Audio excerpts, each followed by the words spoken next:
Hi friends, నేను Ratna Kumar. Welcome to my channel Ratna view. ఈ వారం నామినేషన్స్లో ఒక్క మెగా చీఫ్ రోహిణి తప్ప మిగతా కంటెస్టెంట్లు అందరూ కూడా ఇవాళ నామినేషన్స్లోనే ఉన్నారు. సో ఫస్ట్ డే ఓటింగ్కు సంబంధించి ఖచ్చితంగా ఈ ఓటింగ్ను చూస్తే నిన్నటి నామినేషన్ ఎఫెక్ట్ అనేది ఎంత ఎక్కువగా చూపించింది, గత కొన్ని రోజులుగా హౌస్లో జరుగుతున్నటువంటి పరిస్థితులన్నీ కూడా ఆడియన్స్ ఎంత విసుగు చెందున్నారు, ఏ రకంగా వన్ సైడే ఒక పర్సన్ని ఏ రకంగా ఇష్టపడుతూ వస్తున్నారు అనేది కూడా ఈ ఓటింగ్ ద్వారా చాలా స్పష్టంగా తెలుస్తుంది. ఇక ఇంకొక విషయం ఏంటంటే, ఈ వారం మిడ్ వీక్ ఎలిమినేషన్ ఉంటుంది, అలాగే డబుల్ ఎలిమినేషన్, మిడ్ వీక్ ఒకటి, అలాగే సండే రోజున మరొక ఎలిమినేషన్ అనేది ఉంటుంది అనేటువంటి వార్తలు కూడా వస్తున్నాయి. దానికి సంబంధించి కూడా ఖచ్చితంగా మరి ఈ ఓటింగ్ ని బట్టి ఖచ్చితంగా గమనించినట్లయితే మరి ఎవరు డేంజర్ జోన్ లో ఉన్నారు, ఎవరికి హైయెస్ట్ ఓటింగ్ అనేది వచ్చింది, ఎవరు లీస్ట్ లో ఉన్నారు, ఎందుకు వాళ్ళు లీస్ట్ లో ఉండాల్సి వచ్చింది, సిచ్యువేషన్స్ అనేవి ప్రెసెంట్ నామినేషన్స్ తర్వాత ఎట్లా ఉన్నాయి అనేది కూడా ఒకసారి మనం ఓటింగ్ పోల్ అనేది చూస్తే చాలా క్లియర్ గా తెలుస్తుంది. ఒకసారి ఓటింగ్ లో ఎవరికి ఎంత ఓట్స్ అనేవి, ఎంత పర్సెంటేజ్ ఓటింగ్ అనేది దక్కుతుంది అనేది చూసిన తర్వాత ఎవరికి ఎందుకు అంత ఓటింగ్ అనేది వచ్చింది అనే దాని గురించి కూడా మనం మాట్లాడుకుందాం. ఇక ఈ వారం నామినేషన్స్ లో ఉన్నటువంటి 8 మంది, గౌతమ్, నిఖిల్, అవినాష్, నబీల్, ప్రేరణ, పృథ్వీ, విష్ణు, తేజ, 8 మంది కూడా నామినేషన్స్ లోకి వచ్చారు. లాస్ట్ లో ఒక్క ఓటు ద్వారా నబీల్ కూడా నామినేషన్స్ లోకి రావాల్సి వచ్చింది.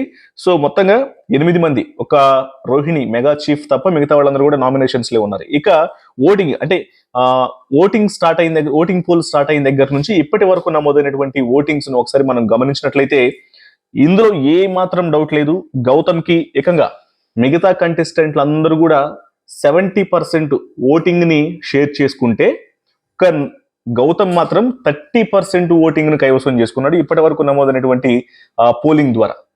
సో దీన్ని బట్టి చాలా క్లియర్ గా అర్థం అవుతుంది, నామినేషన్ ప్రాసెస్ లో ఎక్కువ మంది గౌతమ్ ని నామినేట్ చేయటం, వాళ్ళు చెప్పినటువంటి నామినేషన్ పాయింట్స్ అన్నివి కూడా సిల్లీ నామినేషన్ పాయింట్స్ అవ్వడం, పైగా తను ఏదైతే వైల్డ్ కార్డ్స్ కు సంబంధించినటువంటి అనే విషయాన్ని చిన్న చిన్న పాయింట్లు తీసుకొని తను టార్గెట్ చేసి తను ఇంట్లో ఉండటానికి అర్హత లేదు అని చెప్పని డైరెక్ట్ గానే నువ్వు విన్నర్ అవ్వకూడదు అని చెప్పనంటూ కూడా ప్రేరణ లాంటి కంటెస్టెంట్లు ఏకంగా మొహాన చెప్పి, అంటే అసలు పసలేని పాయింట్లతో నామినేషన్ చేసినటువంటి ప్రయత్నాలు చేయడం, ఇవన్నీ కూడా ఫ్యాన్స్ కి, గౌతమ్ ఫ్యాన్స్ కి కోపం తెప్పించడమే కాదు, జనరల్ గా చూస్తున్నటువంటి, అంటే ఎవరు నా ఫ్యాన్ కాదు, ఎవరు నచ్చితే వాళ్ళకు ఓటేస్తాం, ఎవరు బాగా ఆడితే వాళ్ళకు ఓటేస్తాం అని చూసేటువంటి జనరల్ పబ్లిక్ ని కూడా అడిక్ట్ అయ్యేలా చేసి ఇప్పుడు ఏకంగా 30% ఓటింగ్ షేర్ అనేది గౌతమ్ కు దక్కేలా చేసింది. ఇక నెక్స్ట్ సెకండ్ ప్లేస్ లో 15% ఓటింగ్ తో నిఖిల్ ఉన్నాడు.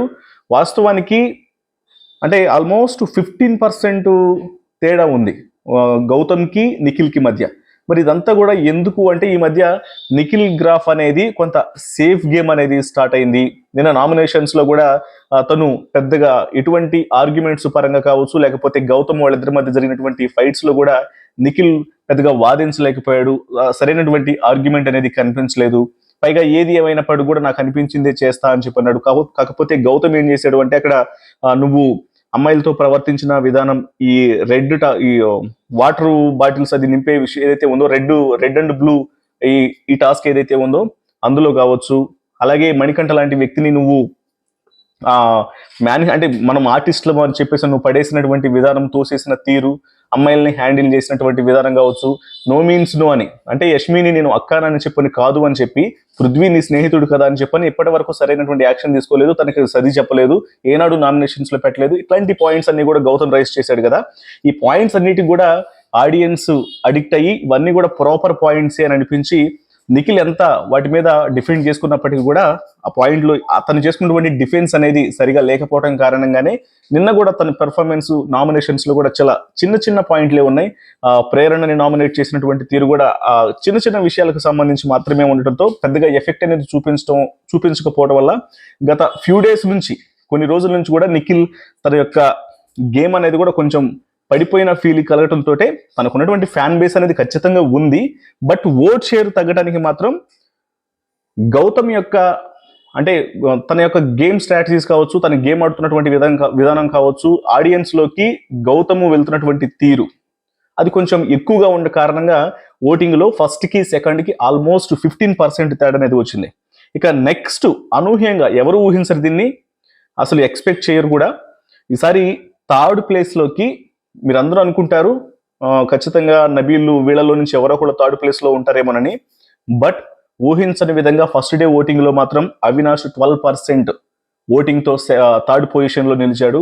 ఎందుకంటే నెగిటివిటీ లేకపోవడం, నిన్న పృథ్వీతో జరిగినటువంటి ఆర్గ్యుమెంట్స్ లో కూడా తన మీద బాగా డిఫెండ్ చేసుకోగలగటం, ఇట్లాంటి విషయాలన్నీ కూడా అవినాష్ కి కొంచెం ప్లస్ పాయింట్ అయ్యి కమీడియన్ అనే జోనర్ మాత్రమే చూడకుండా కొంచెం ఎటువంటి కాంట్రవర్సీసెస్ లేకుండా కూడా చాలా సాఫ్ట్ గా గేమ్ ప్లే చేసుకుంటూ వస్తూ అవకాశం దొరికినప్పుడు మంచిగా ఎంటర్టైన్ చేసుకుంటూ వస్తున్నాడు. కాబట్టి ఈ రకమైనటువంటి ఇంటెన్షన్స్, ఒక మంచి అభిప్రాయాన్ని కలిగి ఉన్న కారణంగా అవినాష్ కి ఓటింగ్ అనేది కొంచెం పెరిగింది. దానివల్ల థర్డ్ పొజిషన్ లో 12% ఓటింగ్ అనేది అవినాష్ కి దక్కింది. ఇక నెక్స్ట్ 4th పొజిషన్ లో నబీల్ ఉన్నాడు. నబీల్ వాస్తవానికి థర్డ్ పొజిషన్ లో ఉంటాడని చెప్పని ప్రతి ఒక్కళ్ళు కూడా అనుకున్నాం. కాకపోతే నిన్న నామినేషన్స్ లో తను బిహేవ్ చేసినటువంటి విధానం కావచ్చు, గత కొన్ని రోజులుగా నబీల్ యొక్క గేమింగ్ అనేది చాలా పూర్తిగా పడిపోతుందనే విషయాన్ని కూడా బయట నుంచి వచ్చినటువంటి కంటెస్టెంట్లు చెప్తున్నారు, ఎక్స్ కంటెస్టెంట్లు చెప్తున్నారు. ఫ్యామిలీ మెంబర్స్ వచ్చినప్పుడు కూడా టాప్ 5 లో పెట్టినప్పటికీ కూడా గత కొన్ని రోజులుగా అతని గేమ్ అనేది పడిపోతూ రావటం, మధ్యలో రైజ్ అవుతాడు, ఖచ్చితంగా బాగా ఆడతాడు, కొంచెం బాగా ఆలోచించగలడు, కొంచెం మెచ్యూర్ మైండ్ సెట్ ఉన్నటువంటి వ్యక్తి, కొంచెం బ్యాలెన్స్డ్ గా ఉంటాడు అనుకున్నప్పటికీ కూడా నిన్నటి నామినేషన్స్ లో తను ఏదైతే తను ప్రవర్తించినటువంటి విధానం ఉందో అది చాలా వరకు నబీల్ కు మైనస్ అయింది. దాని కారణంగానే కొంచెం ఫ్యాన్స్ బాగానే ఉన్నారు, కానీ న్యూట్రల్ ఆడియన్స్ మాత్రం కొంచెం అతని మీద కొంచెం కోపంగా ఉన్నారు. అట్లా ప్రవర్తిస్తాడని, ఏదో రకరకాలుగా బిహేవ్ చేసి అలా చేస్తాడని చెప్పని ఎవరు అనుకోలేదు. సో దానివల్ల ఏమైపోయిందంటే ఒక్కసారిగా గ్రాఫ్ పడిపోయి ఇప్పుడు 4th పొజిషన్ లోకి వెళ్ళాడు. ఇక ఆ తర్వాత నబీల్ తర్వాత 5th పొజిషన్ లో ప్రేరణ ఉంది. ప్రేరణకు 9% ఓటింగ్ అనేది. వాస్తవానికి ప్రేరణని చాలా మంది టాప్ 5 కంటెస్టెంట్ అని చెప్పని చాలా సార్లు అనుకున్నాం. నేను కూడా ఖచ్చితంగా టాప్ 5 లో ప్రేరణ ఉంటుంది అనుకున్నాను. ఇప్పటికి కూడా ఆమెకు ఛాన్సెస్ లేకపోలేదు. కానీ బట్ ఈ మధ్య కాలంలో తను ఏదైతే తను రూడు, యారగెంట్, కొంచెం తన మాటే నెగ్గాలని, లేకపోతే అవతల వాళ్ళకు ఛాన్స్ ఇవ్వకుండా అవతల వాళ్ళని కొంచెం కించపరుస్తూ తను మాట్లాడినటువంటి మాటలు, పైగా లాస్ట్ వీక్ తన మాటల వల్ల ఎవరన్నా ఇబ్బంది పడి ఉంటే సారీ అని చెప్పినప్పటికీ కూడా ఆ తర్వాత కూడా అటువంటి విధానాన్ని కంటిన్యూ చేసుకుంటూ వస్తాం. నిన్న నామినేషన్స్ లో కూడా సిల్లి పాయింట్లతో నామినేషన్స్ చేసే ప్రయత్నం చేయటం, అప్పటికి ఎక్కువ ఫ్యాన్ బేస్ ఉన్నటువంటి గౌతమ్ లాంటి వ్యక్తిని చిన్న పాయింట్లు చూపించేసి ఎక్కువ ప్రొలాంగ్ చేసి ఒక సరైనటువంటి రీజన్ లేని పాయింట్స్ తో నామినేషన్ చేసే ప్రయత్నం చేయటం, ఆర్గ్యుమెంట్స్ అనేవి చేయటం, వీటన్నిటి కూడా కొంచెం తనకు మైనస్ గా మారి ఇప్పుడు తను ఏకంగా 5th పొజిషన్ లోకి వెళ్ళినటువంటి పరిస్థితి ఉంది. ఇక నెక్స్ట్ 6th పొజిషన్ లో పృథ్వీ ఉన్నాడు. వాస్తవానికి ప్రేరణకి అలాగే పృథ్వీకి సేమ్ ఈక్వల్ పాయింట్స్ అనేవి నడుస్తున్నాయి. 9% ప్రేరణ 9% ఓటింగ్ షేర్ చేసుకుంటుంది. అలాగే పృథ్వీ కూడా 9% ఓటింగ్ ని తను కూడా 9% ఓటింగ్ అనేది వస్తుంది. ఇక తర్వాత విష్ణుప్రియకి 8%.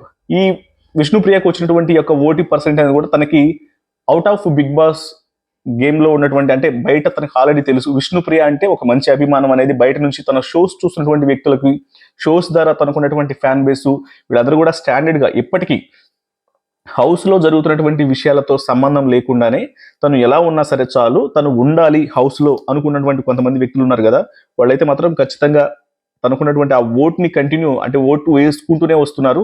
సో ఆ ఓట్ షేర్ అనేది తనకు, ఆ ఓటు బ్యాంక్ అనేది అట్లా, అంటే కన్సిస్టెన్స్ తనకు కంటిన్యూగా ఈ యొక్క కొంతమంది యొక్క ఓట్లు అనేవి దక్కుతున్నాయి కాబట్టి సో ఆ రకంగా తనకు 8% ఓటింగ్ అనేది దక్కుతోంది. ఇక లీస్ట్ లో తేజ ఉన్నాడు. ఇప్పుడు ఇక లాస్ట్ వీక్ తను కొన్ని రైస్ చేసినటువంటి పాయింట్స్ కావచ్చు, ముఖ్యంగా విష్ణుప్రియకు సంబంధించి తను రైస్ చేసినటువంటి ఆ వాటర్ టాస్క్ లో కావచ్చు, కొన్ని విషయాలు కూడా అన్నెసెసరీగా కొన్ని విషయాలని హైప్ చేసే ప్రయత్నం చేస్తున్నాడు. అక్కడ మ్యాటర్ లేకపోయినా సరే విష్ణుప్రియను బ్లేమ్ చేయాలని చూశాడు వాటర్ టాస్క్ లో.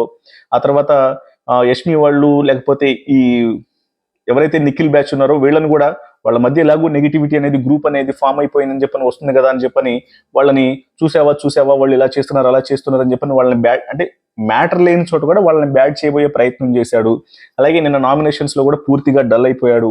సో ఇటువంటి విషయాలని కూడా ఇప్పుడు వాస్తవానికి ప్రజెంట్ ఉన్నటువంటి సిచ్యువేషన్ లో ఇప్పటి వరకు నమోదైనటువంటి ఓట్ పోలింగ్ ద్వారా తేజకు కొన్ని డేంజర్ బెల్స్ అయితే మోగుతున్నాయి. సో ఇది ఇప్పటి వరకు ఉన్నటువంటి ఓటింగ్. సో ఈ రకంగా ఫస్ట్ ప్లేస్ లో గౌతమ్ ఉన్నాడు 30% ఓటింగ్ ద్వారా, నిఖిల్ 15%, అవినాష్ 12%, నబీల్ 10%, ప్రేరణ 9%, పృథ్వీ ఆల్సో 9%, విష్ణు 8%, తేజ 7% ఓటింగ్తో ప్రజెంట్ కంటిన్యూ అవుతున్నాడు. ఇక డేంజర్ బిల్స్లో ప్రస్తుతానికి విష్ణు అండ్ తేజ ఉన్నారు. ఇది ఏ క్షణమైనా సరే, ఇప్పుడు వీళ్ళు ఆల్రెడీ ఎక్స్ కంటెస్టెంట్లు హారిక, గత సీజన్స్లో పాల్గొన్నటువంటి దేత్తడి హారిక, అలాగే అఖిల్, వీళ్ళిద్దరూ వచ్చి వాళ్ళు గేమ్స్ అనేవి స్టార్ట్ చేశారు టికెట్ టు ఫినాలేకి సంబంధించి. సో దీంట్లో ఇంకా ఎవరన్నా మంచిగా పెర్ఫామ్ చేస్తూ గట్టిగా ఆడుకుంటూ ముందుకు పోతే ఈ వీక్ జరిగేటువంటి పరిణామాలన్నిటి మధ్యలో ఖచ్చితంగా ఈ ఓట్ షేరింగ్ అనేది, ఓట్ పర్సెంటేజ్ అనేది కూడా ఖచ్చితంగా చేంజ్ అయ్యేటువంటి అవకాశాలు ఉన్నాయి. సో ప్రస్తుతం ఇది ఓటింగ్ కు సంబంధించినటువంటి అప్డేట్స్. దీనికి సంబంధించి మీరు ఏమనుకుంటున్నారు ఏంటనేది కూడా ఖచ్చితంగా కామెంట్స్ రూపంలో తెలియజేయండి. వీడియో నచ్చితే మాత్రం ఖచ్చితంగా లైక్ చేయండి, షేర్ చేయండి, ఛానల్ని సబ్స్క్రైబ్ చేసుకోవడం మాత్రం మర్చిపోకండి. ఒకవేళ ఛానల్ని సపోర్ట్ చేయాలనుకుంటే మాత్రం మీకు లైక్ ఉన్నటువంటి రోలోనే సూపర్ థ్యాంక్స్ కూడా ఉంటుంది. సూపర్ థ్యాంక్స్ ద్వారా ఛానల్ని సపోర్ట్ చేస్తారని మనస్ఫూర్తిగా కోరుకుంటున్నాను. Thank you so much.